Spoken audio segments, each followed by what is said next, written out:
কাইসা শ্বশুর বাড়ি যে দেখেন কি কাইসা করলো জানো বুকে সাহস রাখো চিংড়ি মাছ দিয়া কাইসা চিংড়ি নাও মাছ ভাজি তোমার এনে জন্য দাও চিংড়ি শাশুড়ি। মাছ ভাজি থ্যাঙ্কস করছি আন্টি শাশুড়ি কত ভালো চিংড়ি লেট খাই মাছ ভাজি বসলাম এনে ভালো করছো আসো শুরু করি এই যে জুস নাও মুলার জুস জি দিয়ে দাদা খাও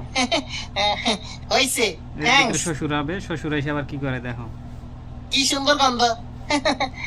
শ্বশুর এসে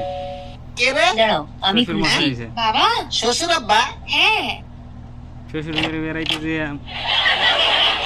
কাইসা নাকি কাইসা ভয় পেয়ে কেমন গেছে। আছো ভালো আছি আঙ্কেল আপনি কেমন আছেন তোমাকে দেখেই মনটা একেবারে ভালো হয়ে গেছে আমার জন্য হবু শাশুড়ি আম্মা চিংড়ি মাছ ও, রান্না করছে দেখছেন শ্বশুরের দেখে শুরু করো আসেন জামাইয়ের খাই দেখে শ্বশুরের মন ভালো আগে হয়ে একটু গেছে জুস নিয়ে নেন হ্যাঁ দাও মুলার জুস জি আঙ্কেল জি ধন্যবাদ আঙ্কেল চলো শুরু করা যাক জি কাইসা চিয়ার্স জি চিয়ার্স